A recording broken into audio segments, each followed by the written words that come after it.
বোর্ডে বড় সংগ্রহ নেই বলে বোঝা যাচ্ছে না। এর বাদে বোলিংয়ে যা দরকার ছিল সেটাই করতে পেরেছে বাংলাদেশ। বিশেষ করে নাহিদ রানা আর মেহেদী হাসান মিরাজ যখনই জিম্বাবুয়ের পায়ের নিচে মাটি শক্ত হয়েছে তখনই তারা ব্রেক থ্রু এনে দিয়েছেন।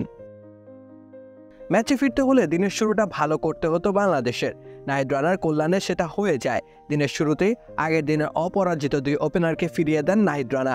সকালের সেশনে নাহিদ রানার গতি ও পেসে বারবার ভরকে গিয়েছে জিম্বাবুয়ে দল। সিলেটের দ্বিতীয় দিনে নাহিদ রানা ত্রাস সৃষ্টি করেছেন, ফলে প্রয়োজনের চেয়ে কিংবা সামর্থ্যের চেয়ে একটু বেশি সময় জুড়েই তাকে বোলিং করিয়ে গেছেন অধিনায়ক নাজমুল হোসেন শান্ত। বাছাই করা আলু আর স্পাইসি সিজনিং এ প্রাণ পোটাটা চিপস নাকি বিস্কিট খেয়ে বুঝে নাও।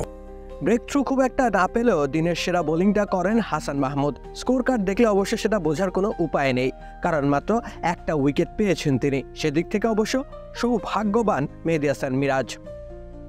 বাংলাদেশি বোলিং আক্রমণের সবচেয়ে ম্যারম্যারে বোলিংটা তিনি করলেও উইকেট সংখ্যায় তিনি বাজিমাত করেছেন। টেস্ট ক্রিকেটে 11তম ফাইফার পেয়েছেন তিনি। তবে শন উইলিয়ামস, নিয়াশা মায়াবোর মতো জরুরি উইকেটগুলো পেয়েছেন মেহেদী হাসান মিরাজ। যথারীতি সিলেটেও ভুগিয়ে গেছে জিম্বাবুয়ের লোয়ার অর্ডার। 223 রানে অষ্টম উইকেটের পতন হয়। এরপর আর দুটি উইকেট তুলতে ঘাম বের হয়ে যায় বাংলাদেশ দলের। এর মধ্যে আরও 50 রান অনায়াসে যোগ করে ফেলে সফরকারীরা। লিড চলে যায় 82 রানে। সিলেট আন্তর্জাতিক ক্রিকেট স্টেডিয়াম থেকে রাকিব হোসেন রুম্মান, খেলা 71।